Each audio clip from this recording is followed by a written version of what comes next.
성경 말씀은 요한복음 21장 12절부터 14절 말씀입니다. 요한복음 21장 12절부터 14절 말씀 우리 다 함께 읽도록 하겠습니다. 예수께서 이르시되 와서 조반을 먹으라 하시니 제자들이 주님이신 줄 아는 고로 당신이 누구냐 감히 묻는 자가 없더라. 예수께서 가셔서 떡을 가져다가 그들에게 주시고 생선도 그와 같이 하시니라. 이것은 예수께서 죽은 자 가운데서 살아나신 후에 세 번째로 제자들에게 나타나신 것이라. 아멘.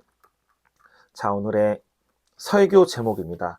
설교 제목은 나를 사랑할 수 있을까예요. 나를 사랑할 수 있을까? 나를 사랑할 수 있을까가 설교 제목인데요. 자, 여러분 이 장면이 뭘까요?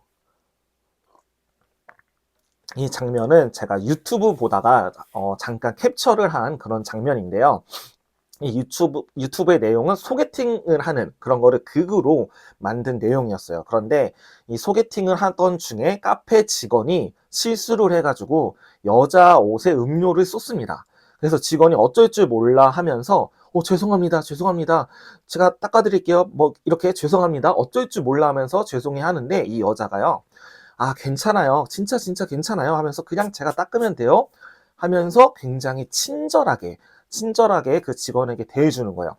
그래서 소개팅남이 그거 모습을 보고 되게 성격이 좋으시네요 하면서 되게 반한 모습으로 성격 되게 좋다라고 그렇게 이야기를 합니다.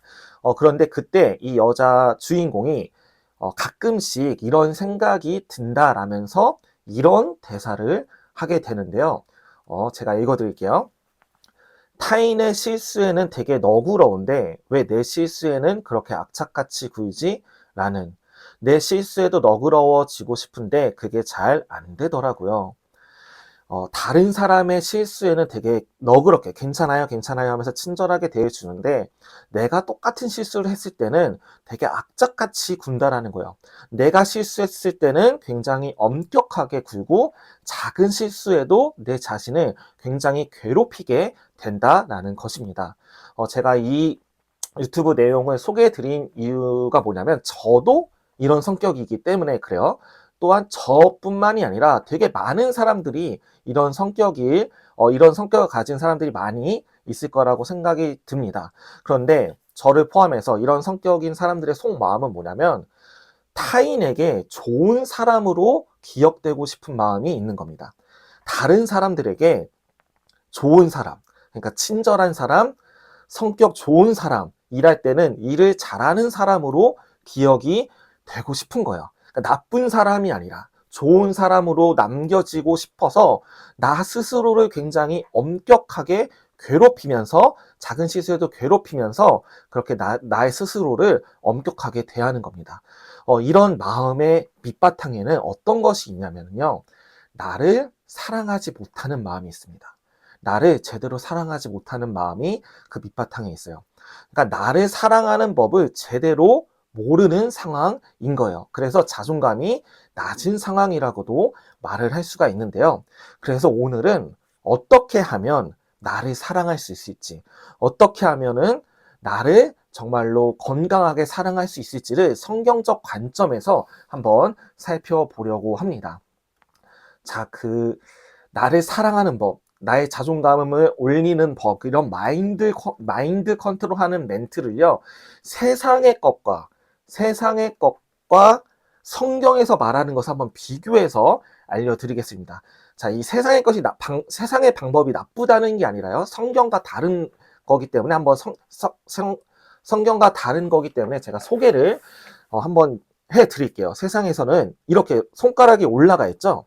그러니까 세상에서 나를 사랑하는 법, 자존감을 높이기 위해서는요, 나 좋은 사람이야 라는 그런 의미의 말들을 계속 해주라고 합니다. 그러니까 내가 실수를 했을 때 그럴 수 있어, 누구나 실수해 라고 얘기를 해주라는 거예요. 제가 아까 찬양할 때도 실수를 엄청 하고요, 오늘 진짜 실수를 계속 하는데 괜찮아 경이야, 너 실수할 수 있어, 그럴 수 있어, 누구나 실수해, 이렇게 다독여 주라는 겁니다. 또 이 정도면 됐어, 일의 결과가 만족스럽지 않을 때 이 정도면 됐어 라고 얘기해 주라는 거예요. 잘 안 돼도 괜찮아, 시도한 것 자체만으로도 대단한 거야, 나는 잘 해낼 거야, 나는 잘 해낼 거야. 또는 이 정도면 나 괜찮은 사람이야. 이런 이야기들. 나는 할 수 있어. I can do it. 나는 할 수 있다. 라는 그렇게 나 좋은 사람이다. 라는 의미의 이야기를 계속 해주면서 자존감을 올리라고 이야기를 합니다. 그런데 성경은 그러면 어떻게 할지 한번 우리 봤으면 좋겠어요. 성경은 이렇게 손가락이 내려가 있죠? 좀 반대인 것 같아요. 성경은 손가락이 내려가 있어요. 뭐냐면 너 좋은 사람 아니야? 너는 죄인이야로 시작합니다. 너는 좋은 사람이 아니라 죄인이야로 먼저 이야기가 시작돼요. 너는 하나님의 법을 어긴 죄인이고 하나님을 배반한 죄인이다. 너는 하나님의 말씀을 하나도 따르지 않는 죄인이다. 그래서 영원한 사망, 지옥이라는 심판에 처해야 하는 그런 죽어야만 하는 존재다라는 이야기로 인간에 대해서 먼저 이야기를 해요. 근데 굉장히 악담하는 것 같죠? 굉장히 듣기 싫어요. 너무 무서운 그런 말이에요. 듣기 싫은 말이에요. 근데 어쩔 수가 없습니다. 성경은 우리 인간이 다 죄인이라고 이야기를 하는데요. 전도서 7장 20절 말씀을 한번 다 함께 읽어보도록 하겠습니다. 선을 행하고 전혀 죄를 범하지 아니하는 의인은 세상에 없기 때문이로다. 자, 전혀 죄를 범하지 않는 의인은 세상에 없다고 합니다. 죄를 범하지 않는 의인은 세상에 없다. 그러니까 모든 사람이 죄인이다라는 거예요. 다른 성경 구절들에도 모든 사람이 죄인이라는 구절들이 많이 있는데요. 우리 인간은 모두가 죄를 범해서 모두가 죄인입니다. 그래서 그 죄의 결과로 모든 인간은 영원한 사망, 지옥에 처할 수밖에 없는 비참한 처지에 처한 상태인 것입니다. 자, 그런데 그렇지만 반전이 있어요. 여기서 끝나지 않아요. 역전의 은혜가 있습니다. 그것이 무엇이냐면 그럼에도 하나님이 너를 너무나도 사랑한다 예요. 너는 죽어야 할 죄인이지만 너는 뭐 하나 제대로 잘하지 못하는 연약한 존재이지만 그럼에도 하나님이 너를 너무나도 사랑해 라고 성경이 이야기하고 있습니다. 그래서 하나님이 너를 너무나도 사랑해서 예수님이 너 대신 너의 죄를 지고 죽으셨어. 예수님이 너 대신 너의 죄를 지고 십자가에서 죽을 정도로 하나님이 너를 사랑한다라고 이야기하는 게 성경이에요. 우리 로마서 5장 8절 말씀을 다 함께 읽어보도록 하겠습니다. 우리가 아직 죄인 되었을 때 그리스도께서 우리를 위하여 죽으심으로 하나님께서 우리에 대한 자기의 사랑을 확증하셨느니라. 아멘. 로마서 5장 8절은 우리가 죄인이래요. 우리가 죄인이에요. 그러니까 나는 죄인이에요. 그렇지만 예수님이 나 대신 나의 죄를 지고 십자가에서 죽으셨습니다. 그렇게 나의 죄를 지고 십자가에서 대신 죽으실 정도로 하나님께서 나를 사랑하신다라는 그 메시지를 성경이 주고 있는 것입니다. 그래서 그렇기 때문에 나도 나를 사랑할 수 있는 거예요. 하나님이 이처럼 나를 사랑하기 때문에 나도 나를 사랑할 수가 있게 되는 것입니다. 나를 사랑할 수 있는 이유와 근거가요. 내가 죄인이지만 그럼에도 하나님이 나를 사랑하시기 때문입니다. 내가 잘나서 하나님이 나를 사랑하는 게 아니라 내가 돈을 많이 벌어서 하나님이 나를 사랑하시는 게 아니라 내가 성공하고 일을 성취했기 때문에 하나님이 나를 사랑해 주시는 게 아니라 나는 죄인임에도 불구하지만 그럼에도 하나님이 나를 사랑해 주시는 거예요.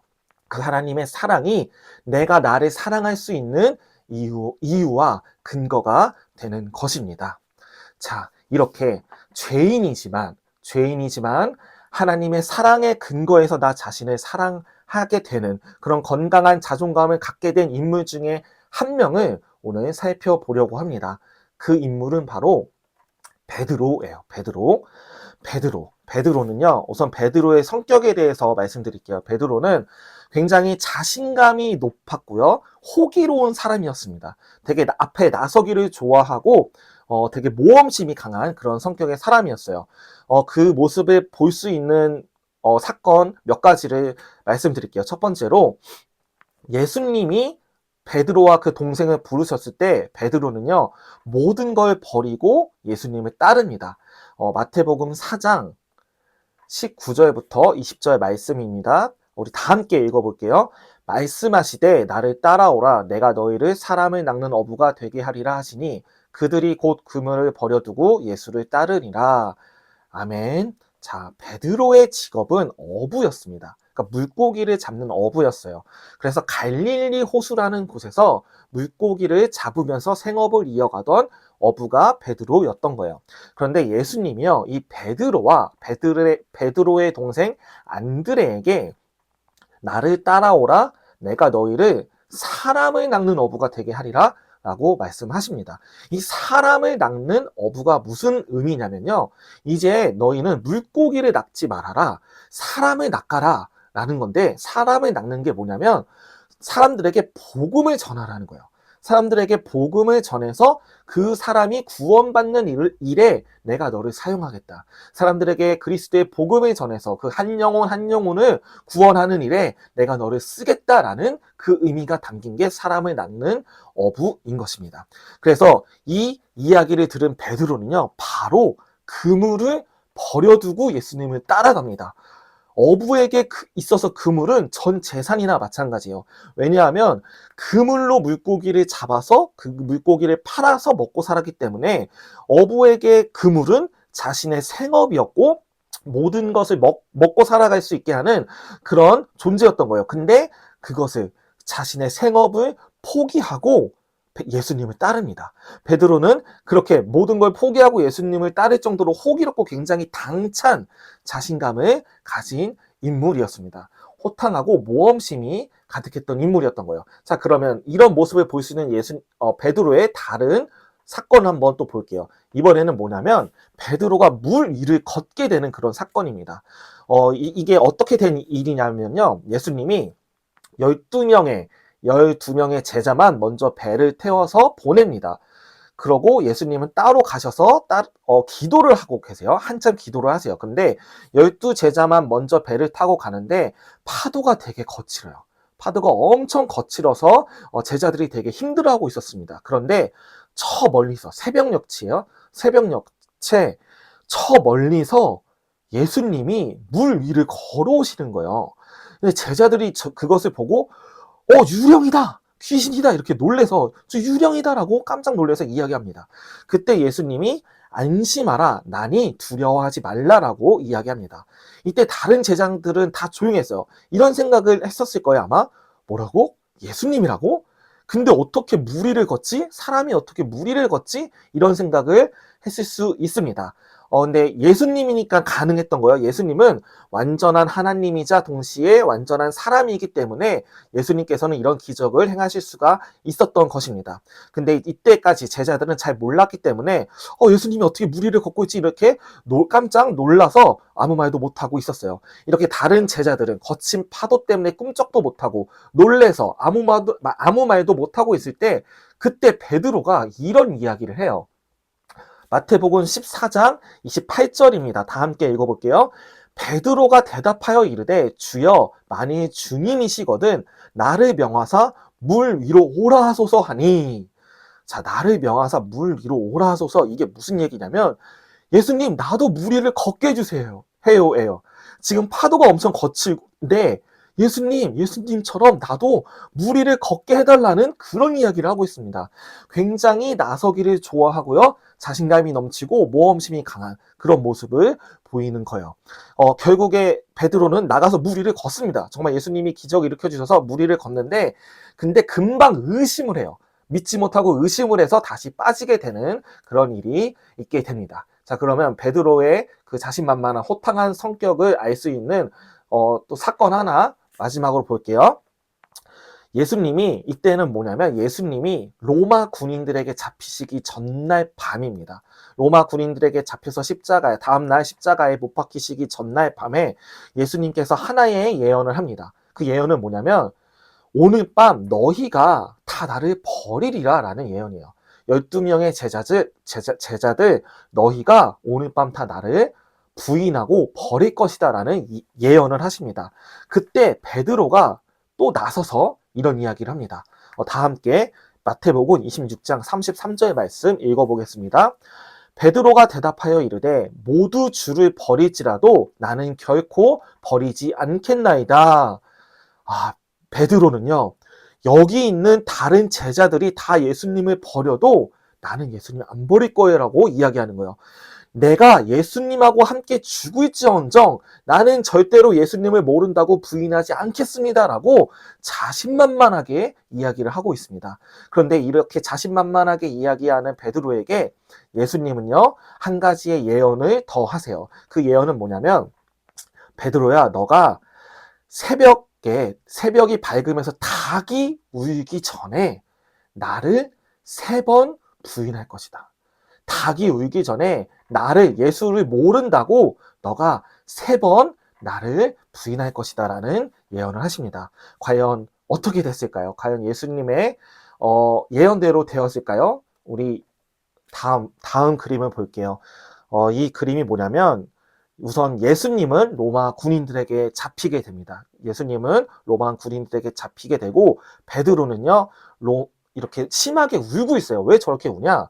로마 군인들에게 잡힌 예수님을 베드로가 이제 몰래 따라가요. 그러니까 어떤 판결이 내려질지 궁금해서, 혹시 예수님 어떻게 되는 거 아니까 걱정돼서 몰래 따라갑니다. 다른 많은 제자들은 이미 도망갔고 베드로와 몇몇 제자들이 따라가요. 그때 베드로가 여기서 예수님을 3번 부인하게 됩니다. 먼저 한 여종이 베드로에게 이렇게 얘기해요. 당신 예수님과 함께 지내던 자가 아닌가요? 라고 물어봐요. 그때 베드로는 무슨 소리냐? 나는 당신이 하는 말이 무슨 말인지 모르겠다라고 부인을 합니다. 그러니까 왜 부인하냐? 자기도 잡힐까봐. 자기도 로마 군인들에게 잡혀서 죽을 수도 있으니까 무서워서 모른다고. 너가 무슨 말 하는지 모른다라고 부인을 하게 돼요. 그러고 조금 시간이 지나서 다른 여종이 또 베드로에게 말을 겁니다. 당신 예수님의 제자 아니에요? 라고 할 때 베드로는 이번엔 맹세를 해요. 하나님에게 맹세하는데 나는 저 사람 모릅니다. 라고 예수님을 2번째 부인합니다. 그리고 3번째 부인할 때는 이때 날씨가 추워서 사람들이 모여서 불을 쬐고 있었어요. 그래서 베드로도 옆에 서가지고 같이 불을 쬐고 있는데, 불을 쬐던 사람 중에 한 명이 또 이야기합니다. 베드로에게. 당신 예수님과 한패거리가 아닌가? 라고 또 이야기를 해요. 그때 베드로 이번에는 더 강하게 맹세합니다.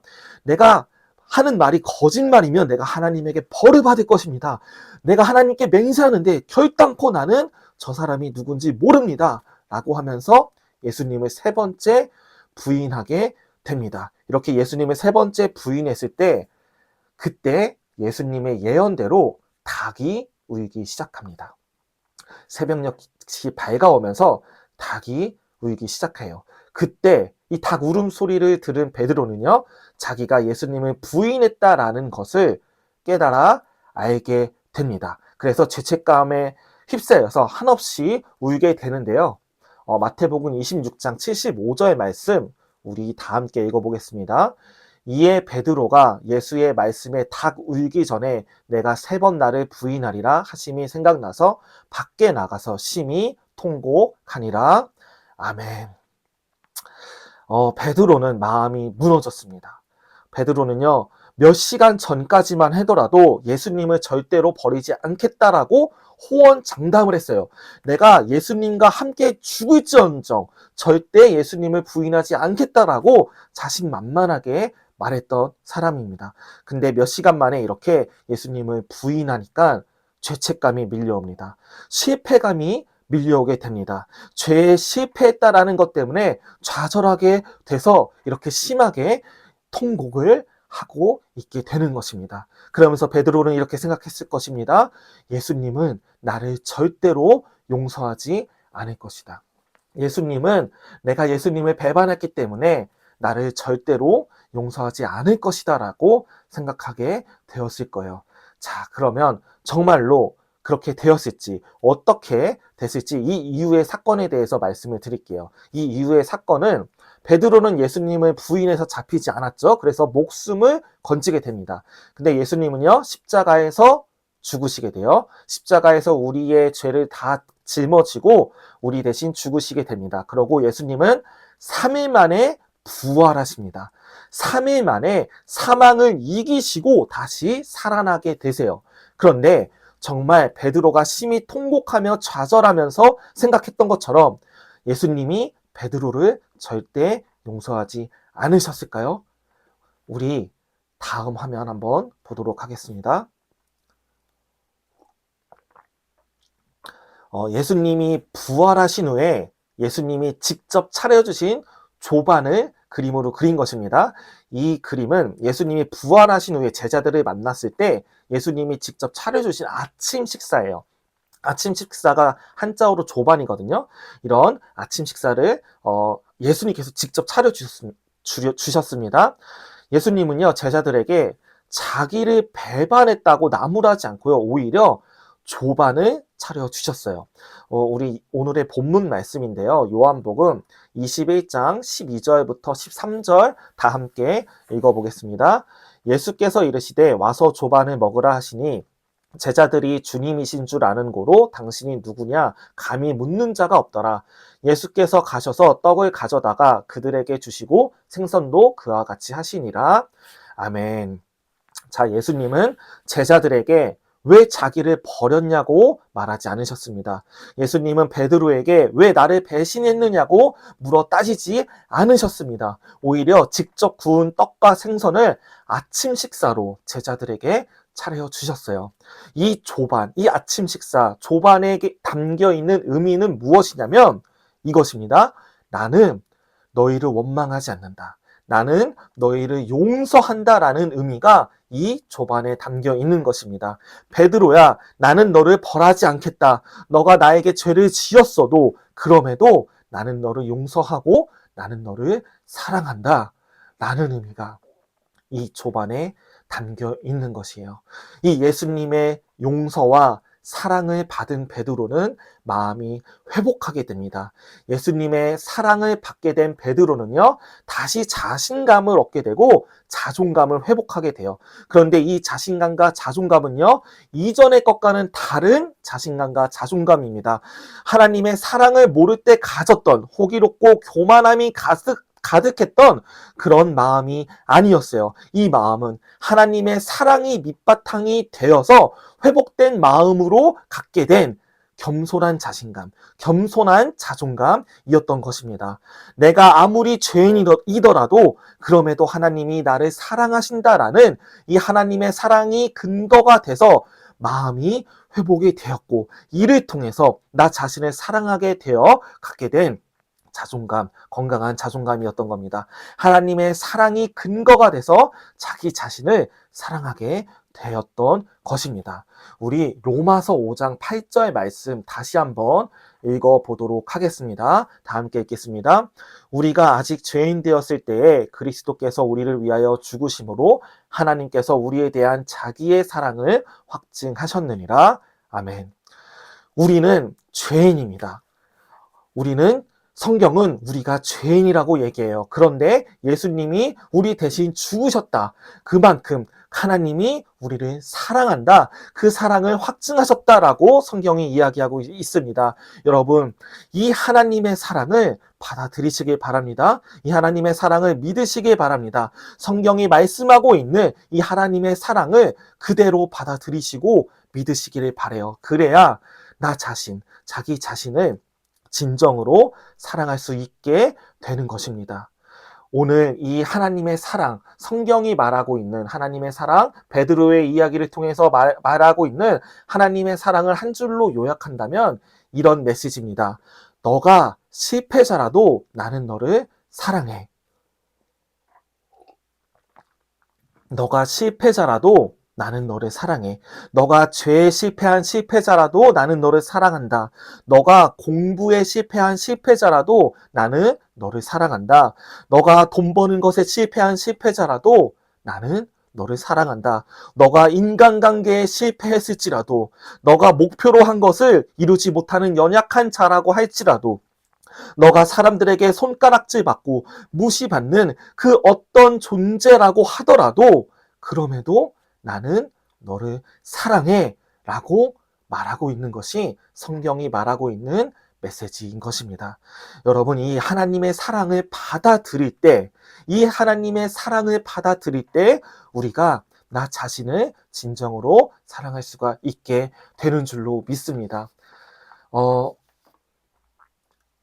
저는요, 저의 이야기를 이제 마지막으로 좀 해드릴게요. 저는요, 몇 개월 전에 공황장애가 왔어요. 공황장애. 그래서 사람들 앞에 도저히 설 수가 없었습니다. 그래서 사람들 앞에 서지를 못하니까 어떻게 돼요? 설교를 할 수가 없게 된 거예요. 그래서 되게 급하게 사역하던 교회에서 급하게 그만두게 되었습니다. 증상이 어떤 거냐? 사람 많은 곳에 가면 숨이 잘 안 쉬어지고요. 어지러워서 쓰러질 것 같은 그런 증상이었어요. 그래서 지금은 병원 치료도 계속 꾸준히 받고 있고 약도 먹고 하면서 많이 공황장애 증상이 많이 좋아진 상태입니다. 그런데 제가 한때 굉장한 실패감에 짓눌려 있었어요. 왜냐하면 제가 이것을 이겨내지 못하고 교회를 그만두었다라는 것이 저에게 좌절감을 줬기 때문이에요. 이것을 이겨내지 못하고 갑자기 그만둬서 교회에 피해를 줬다라는 것 때문에 저는 좌절감을 겪었고 실패감에 짓눌려 있었습니다. 그래서 저 자신을 굉장히 낮게 평가하게 되었어요. 그러면서 이런 생각이 들었습니다. 다시 설교를 할 수 있을까? 내가?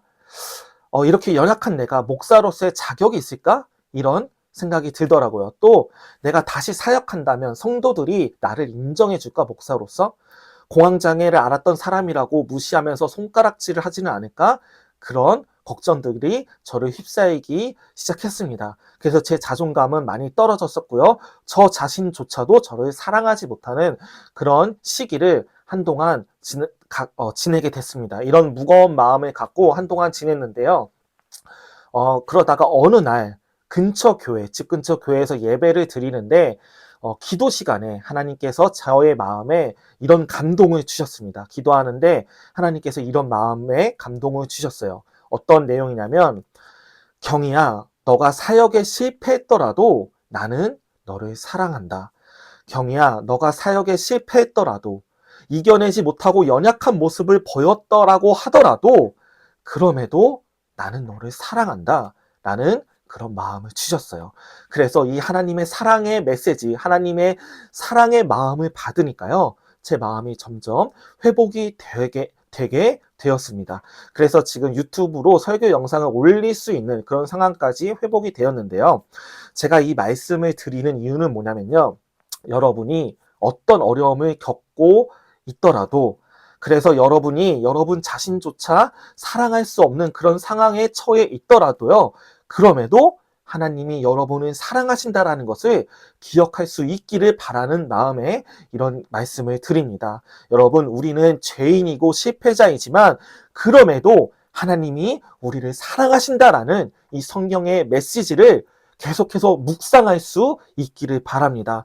이 묵상이 굉장히 중요합니다. 하나님이 그럼에도 나를 사랑한다는 이 메시지를 우리가 계속 묵상할 때 우리가 하나님의 사랑의 근거에서 나 자신을 사랑할 수 있게 될 것입니다. 우리는 매일마다 이 하나님의 사랑을 기억하고 묵상해야 됩니다. 머리로, 마음으로 계속해서 그럼에도 하나님이 나를 사랑한다. 나는 죄인이고 실패자고 연약하지만 그럼에도 하나님이 나를 끝까지 사랑한다라는 이 사랑의 메시지를 계속해서 묵상해야지만 됩니다. 그래야만 하나님의 사랑의 근거에서 우리가 우리 자신을 사랑할 수 있게 될 것입니다.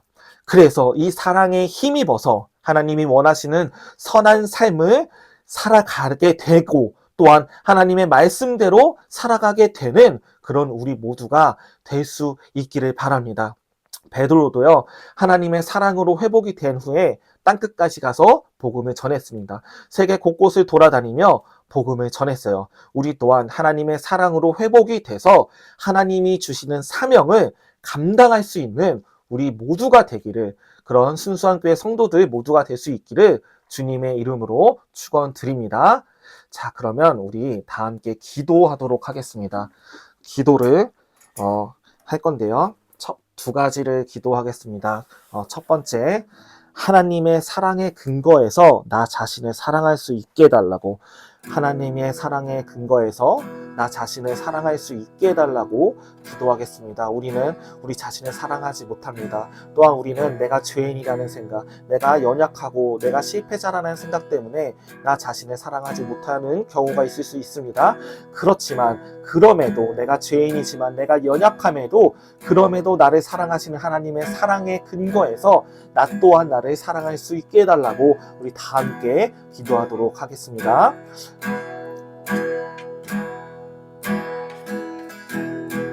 하나님 아버지 감사합니다. 나는 죄인입니다. 우리는 죄인입니다. 그러나 하나님은 우리를 그럼에도 사랑해 주십니다. 나는 돈 버는 것에 실패한 연약한 인간입니다. 나는 공부하는 것에 실패한 연약한 인간입니다. 나는 다른 사람을 사랑하는 것에 실패한 너무나도 연약한 인간입니다. 나는 인간관계에 실패했습니다. 나는 사람들에게 쉽게 상처받는 연약한 인간입니다. 그럼에도 하나님은 나를 사랑해 주십니다. 그럼에도 하나님은 나를 무시하지 않고 끝까지 나를 사랑해 주십니다. 하나님 감사합니다. 내 하나님의 사랑의 근거에서 나 자신을 사랑할 수 있도록 아버지 은혜 더해 주시옵소서. 하나님의 사랑의 근거에서 나 자신을 미워하는 것이 아니라 내 자신을 사랑할 수 있도록 아버지 은혜 더해 주시고 아버지 더해 주시옵소서.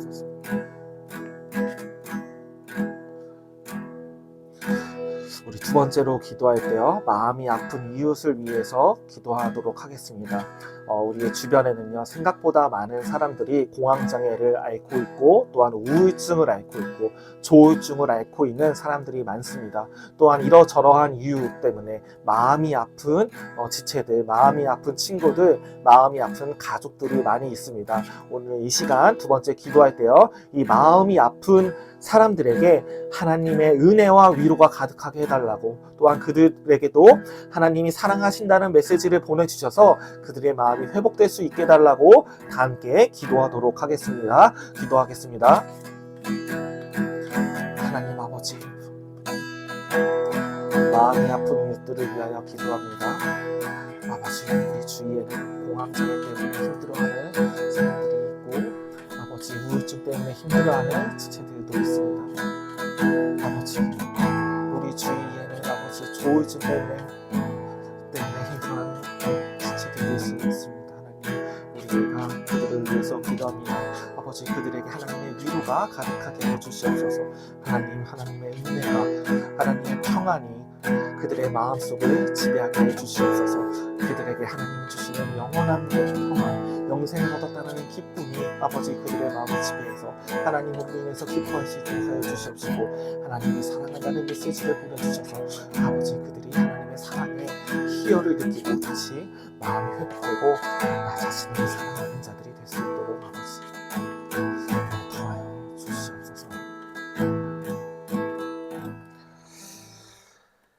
하나님 감사합니다. 오늘도 예배를 통해서 귀한 하나님의 말씀을 전해주심에 감사드립니다. 하나님, 우리는 죄인이고 연약하고 실패자이지만 그럼에도 하나님이 우리를 끝까지 사랑하신다는 것을 알았습니다. 이 하나님의 사랑의 근거에서 나 자신을 미워하거나 하찮게 여기는 것이 아니라 이 하나님의 사랑의 근거에서 나 자신을 사랑하는 그런 사람이 될 수 있도록 하여 주시옵소서. 그래서 겸손한 자신감, 겸손한 자존감을 갖는 우리들이 될 수 있도록 아버지 은혜 더하여 주시옵소서. 그렇게 회복되어서 우리 또한 베드로처럼 하나님의 사명을 감당하고 선한 삶을 살아가고 하나님의 말씀대로 살아가서 하나님께 영광 올려드리는 우리 모두가 될 수 있도록 은혜 더하여 주시옵소서. 우리 순수한 교회 성도들 또 한 주 동안 건강하게 잘 지내고 다음 주 예배에 기쁨으로 만날 수 있도록 아버지 은혜 더하여 주시옵소서. 예수님의 이름으로 감사드리며 기도드립니다. 아멘.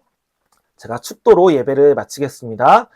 이제는 우리 주 예수 그리스도의 은혜와 하나님의 사랑과 성령의 교통하심이 하나님의 사랑을 근거해서 나 자신을 사랑하게 되는 순수한 교회 성도들 위해 영원토록 함께 있을지어다. 아멘. 자, 여러분 한 주 동안 잘 지내시고요. 건강하게 독감 걸리지 말고 잘 지내시고 다음 주에 보도록 하겠습니다. 모두 잘 지내시길 바라요. 안녕.